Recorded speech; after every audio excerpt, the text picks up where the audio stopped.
This is Season 3 of The Score, the Team Roping Journal's regular podcast, where the team roping world talks. We've told the stories of some of the greatest cowboys, horses, and moments in the sport, and we're so far from done. In 2020, we'll bring you more of what you've come to expect, like interviews with the best cowboys and cowgirls we know, and we'll dive even deeper into subjects you care about. Look for more audio editions of the Team Roping Journal stories you might have missed in print, and learn about the great horses shaping the sport and great challenges facing our industry. All this and more in 2020. I'm Chelsea Schaefer.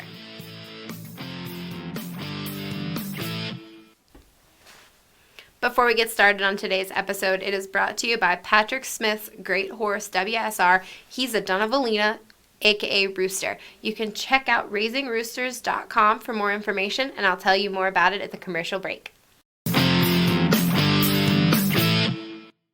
Nick Sartain is roping's miracle man. He won a world title way back in 2009 when he roped with Kollin VonAhn, and he's made it to rodeo's big show now 6 times. He's got over $1.1 million in ProRodeo earnings, but lately Nick has made a huge splash at the Ariat World Series of Team Roping finale on the hillside. He cut his thumb off and started healing to get his rope handling back up to par, but in the meantime he won $282,000 in the 12.5 finale in 2018 and $127,000 in the 13.5 finale. Then in 2019, Nick came back and won second in the 14.5 for another $136,000. Now he's back on the rodeo trail and he's confident in his renewed ability to reach. And I'm glad he's okay because he's been long one of the best and most honest interviews in team roping. Without further ado, here's Nick Sartain. All right, Nick. Well, hi. Welcome to The Score, which you don't even know what this is, so it's nice to welcome you to a show that you don't know anything about. Thank you. I appreciate it. All right, we are sitting at the Denver qualifier right now, watching some exciting bulldogging, and you just won a whole lot of money about a week ago. I got lucky over there in Vegas again. I love that place. I want to just say right off the bat, I love the World Series and the South Point and everything they got going. I really love what they got cooking over there. I bet you do. You have a pretty exciting track record there. Do you know what your total is of World Series finale winnings? I don't know, but I've had a lot better luck there than I have across town the last few years I was over there, so I'm thankful. Mm-hmm. It's a lot, yeah. It's a lot. That's awesome. What did it pay for you to rodeo last year? What did you end up doing with the money? Well, you know, being an old rodeo hand, there was some outstanding debt here and there I had to settle up. You guys all do such a wonderful job advertising when a broke cowboy wins a bunch of money. Everybody came calling, so I had some debts to square up on. I did a lot of that, but it's nice. It's awesome. To be able to go somewhere and win that kind of money is wonderful. So if you already paid off all your debts, you get to play with the... Yeah, this little bit here, I get to keep a little bit of this maybe. So you're getting ready to rodeo this year. Who do you have, and what's your plan? Well, you know, all my partners at the building rodeos aren't quite in stone yet. I do have Buddy Hawkins at Houston. I just got that going. His guy didn't make it, so I'm excited to have him over there. And I'm going to go to the buildings, and I've moved. I'm living down in Bandera now with my lady, and I'm about to start taking some horses. This is the time of year I take some outside horses in, and luckily now I'm down there. The weather will be nice, and I'll get myself practiced up and ready for the buildings. And then, my pal Blaine Vick and I, we're going to chase them at the rodeos. Like I say, he can't get into a handful of these building rodeos, but then after that, him and I are going to get after them. I'm excited about that, and that's it. What's in your horse herd? You've had some really cool ones over the years that we wrote about. Your bay horse and the buckskin that you rode, and Buddy, of course, was pretty famous. Tell me about what's in your herd now. Well, you know, Buddy T is still out kicking around. He stays in shape. Yeah, my little cousins, they ride him. He's teaching them how to get around and start learning to rope. They've been roping the dummy on him and stuff, so they keep him John Wayne around a little bit. And then I've got a couple. I got one bay that I'm starting to get pretty excited about. I call him the Reverend. I got him from my friend Chris Littlefield, and he's an awesome little horse. He's got a Jesus stamps on his left hip. That's why we call him the Reverend. He's a little like bit Jesus, like a face of Jesus. No, he's got like Jesus fish and a and a cross. Okay, I didn't know if it was like Jesus on the toast kind of Jesus. No. So yeah, that's why they called him the Reverend before I got him. So I figured that was a good name for him. Yeah. He's a pretty neat little horse. I've got the old little fat bay that I've been riding last few years around.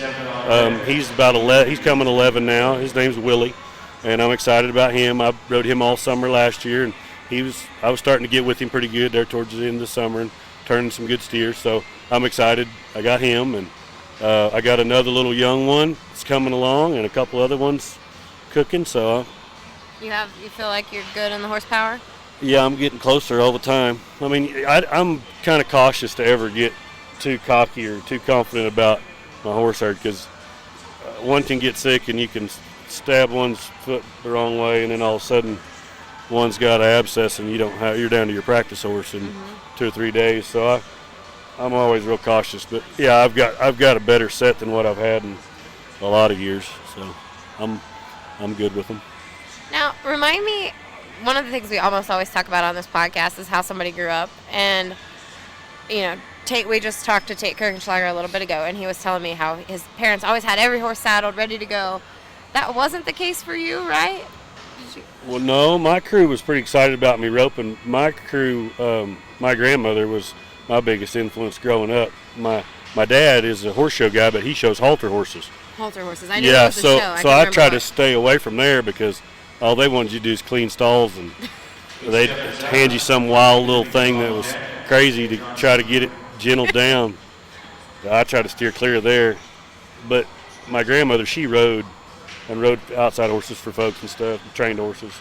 And she always rode apps and paints and stuff like that. But that's what got me riding the apps right off, was because that's what she gave me to rope on. She was unconventional. She was real supportive of my roping, but she wouldn't go buy me a finished horse when I wanted to start roping. Like, if you really want to learn how, you're gonna learn how to do the whole part of it, So I started on a green horse when I was about 10 or 11, and it was a shit show, really, is what it was. It was an app. And it was it was 2 apps that she had that she team pinned, and they messed around with some app cutters and stuff like that. So she had already had them where they'd cow and stuff like that, but they hadn't been roped on or anything. So I'd try to figure out how to get them where you could rope on them, swing a rope. And this was before, everybody had a machine to pull and stuff like that. So I got a lead steer and chased him through the fence and everything else. What a disaster it could be. Little old kid on 2 app mares trying to learn how to get them where he could rope on them. But that's how I started. But I really wanted to rope. And so I was only child, so I just behind the dummy on the horses, messing with them all the time. They'd come out there and, hey, come in, it's time, too cold, whatever. Yeah, I was real persistent about it. Now, did apps are making a resurgence? Have you seen? Yeah, I got one the other day. I got one I'm fixing to start riding. Really? Yeah, another one. It's a spotted one. It's pretty funny. Spotted, like leopard app, blanketed app? Blanketed, yeah, Blanketed. yellow with the blanket, yeah. Oh, Maybe not quite big enough to head on, but yeah, looks a lot like the one I used to have. It comes from my neighbor, Donna Canada, which is Cody Canada, the cross-Canadian singer. Yeah. His folks are my neighbors, and her and my grandmother, they would go around and team pin together and all this. They're friends, so it's one they've conjured up for me to ride. They've already showed it in the cow horse and the stuff in the app, and it's done well. So is it an app that's bred like an app, or is it a quarter horse? It's a quarter horse with app papers, but it looks like an app actually. So it'll be kind of fun. It'll get, everybody always still talks about the app mare I rode, so it'll be pretty funny anyway. Yeah, TG's app was that story that we did about it was the #1 story on our website last year. That's pretty awesome. People love the apps. I think it's an emerging market at this point. Yeah, I don't know about that, but I hope it is, because it's. Because you know where to get your hands on some. Yeah. There are some really good bred apps. I've had a lot of them. I had a lot of solid colored ones that people really didn't know were. But there's good horses in paints, apps. Heck yeah. It just depends on who's had them and what they've done with them. Yeah, I was raised, we bred apps too where I grew up, so for sure. Lots of solid color ones. Now, I've made you talk about this a few times, but we've never talked about it on the podcast, and we have a whole different audience on the podcast. Okay. So, I'm going to ask you about your thumb. So, step by step, how did it happen? How was the cutoff? How did it happen? Well, I don't know. The best I can remember it, we were at Hastings, Nebraska at the rodeo, Gage Williams and I. We got a steer, don't really know anything about him hardly. Rodeo's not too tough. He steps out of the chute, takes off directly left, going at a pretty good clip. I reach a coil and a half, I got a coil left in my left hand, I know this much, and I hook him, I get him around the head, around the horns. I start to the alley, and as I do, I'm trying to kick to get out in front of him because I got it on him right out front there to probably win something, but he's going left, and I'm trying to keep my horse moving and get ahead of him. And I've got my first half of my dally on, and about that time he stops. And I'm thinking I got it on here, but I don't. What I didn't account for, I had about a half a dally, and I stacked the rest of that dally on and went to put another on. But about that time I hit him.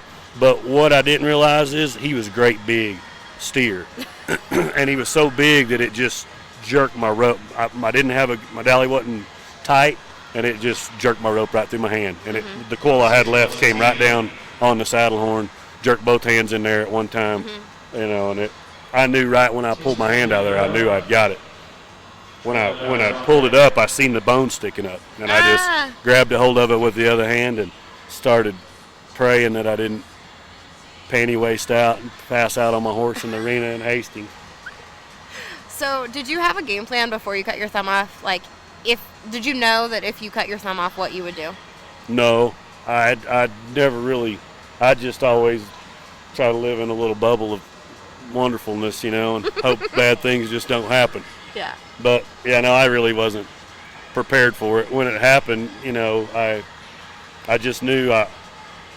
Some friends of mine had cut their thumb off, and I knew they were gunshotted dally some and stuff like that. So I knew there was going to be a period there where I wasn't going to be much good as a pro rodeo header, But they couldn't. But right there in that spot, I had. It was after the ERA deal, and I hadn't gotten back in my groove from that. I was just starting to catch up that year in 17 to where I was going to get back into buildings maybe, and then that happened, and I was kind of sour anyway. So, and I didn't have a lot of horses to ride, so it was probably a blessing in disguise. Now looking back, because it was like, hey, this sucks for you, but you were starting to get to be belly achy and sour about it and wasn't enjoying it anyway, so is this really what you want to do or not? And then as soon as I did it, then it was just like, well, hell, now I can't do what I want to do every day. This pisses me off. So then it was just immediately, it lit the fire back in me to, now that I look at it different now. I was starting to look at it as it was just a job, and now after I didn't get to do it for a little while, then it's a privilege again. It's, oh man, when I was a little kid and I dreamed of being a professional roper, I'm doing it. Don't be whiny. Get your ass to work and, get it done. So it's lit a fire in me again, which luckily, so it'll keep me after it a little more maybe. When Patrick Smith bought WSR, he's a Donovalina. Anyone who cares about breeding, raising, training, and riding great horses took notice. After all, that dun stallion Rooster was really the stuff of legends.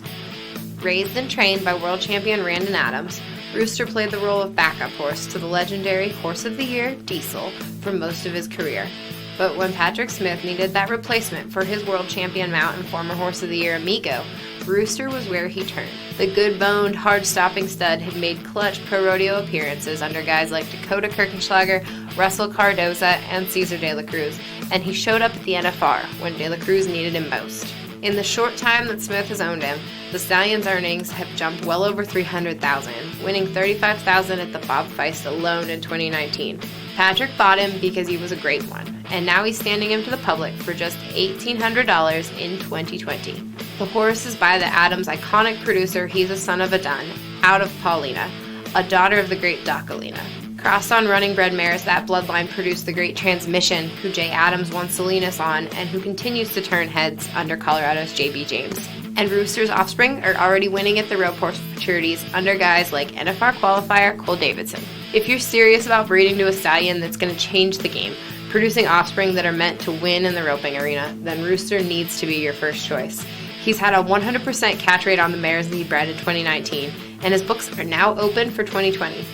It's easy. All you have to do is check out raisingroosters.com for more and call 432-201-3080 for contracts. That's 432-201-3080 for contracts, and you can have a part of the great Raising Rooster program.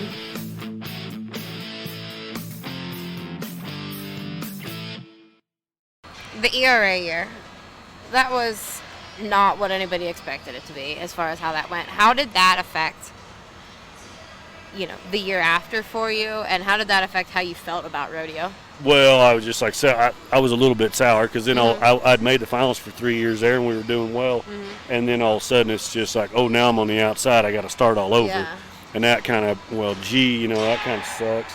But I was, like I said, I was rodeoing and going around a little bit and trying to get myself back in the mix. But then about that time, I cut my thumb off and it was just like, hey, don't be whiny.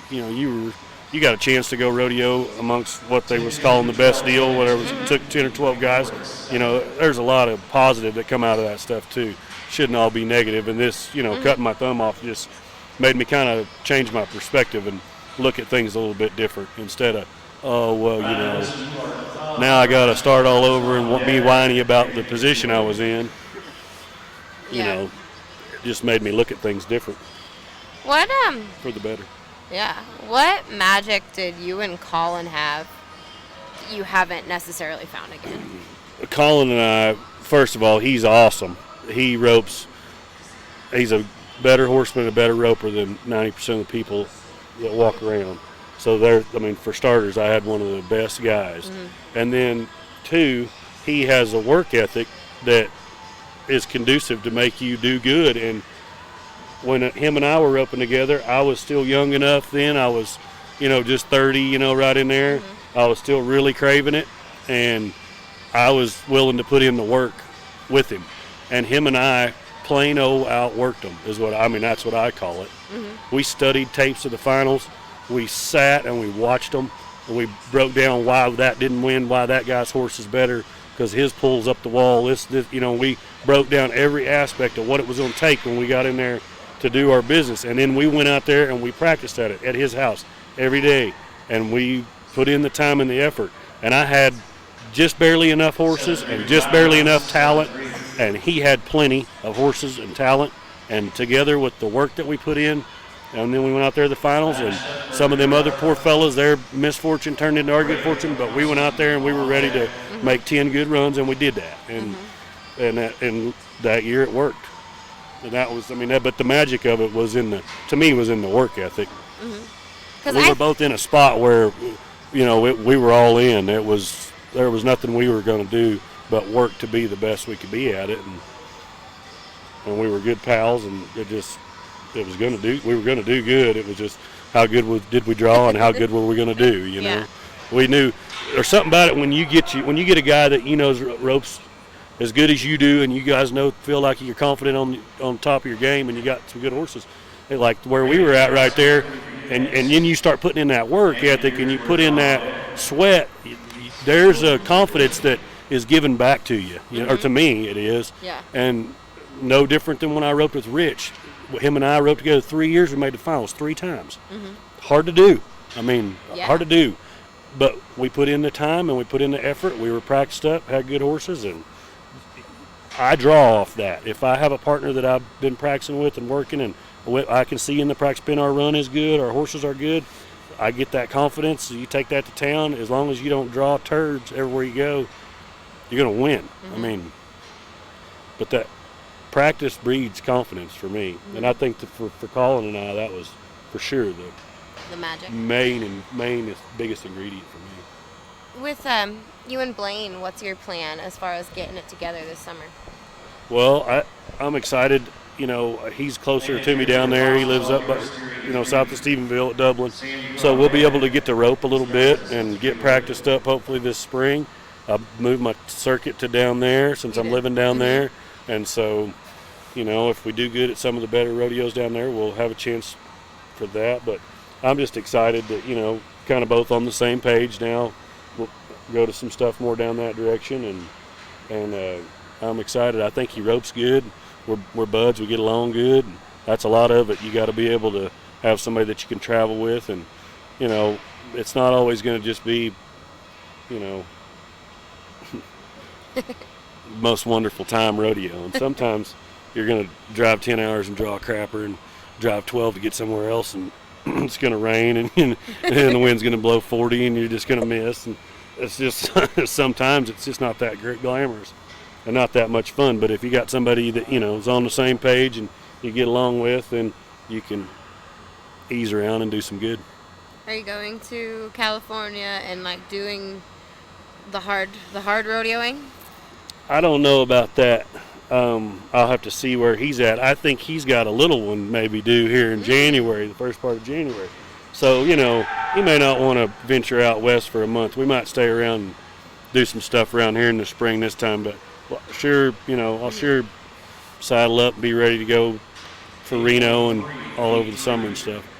As far as outside horses go, what's your program with outside horses? Do you have a bunch of pasture to ride? Or are you doing all in arena kind of stuff? When I lived up there in Dover in Oklahoma, we lived around there and we had a friend of mine, Cody Vince and I, we had cattle on wheat, some ground. He had a lot of stuff leased, and so it was sand hills and stuff. I had a nice place to go out and ride them outside. Down there where I'm at now, at Morgan, she has a ranch down there. It's pretty rocky. I do ride them outside a little bit, but I'm not able to go out and rope something, a lot outside on them. But so now it's a lot more just in the arena. I don't get to ride them outside as much, but it affects a little bit. But if there's other ways you can still get the same thing done. I've got a kid that helps me now, so I got somebody else to help me ride and keep the edge off of them a little bit more. Walker with panels, you can keep them saddled and keep the edge off of them a little bit that way. So there's other stuff. And I still do go outside with some friends here and there and go spend a few days outside when I need to. There's some of those that just sure need that time to do something else besides, give them some pressure doing something else, besides in the arena in the box. You've already got a gold buckle. What are your long-term goals, rodeo, in the next 10 years?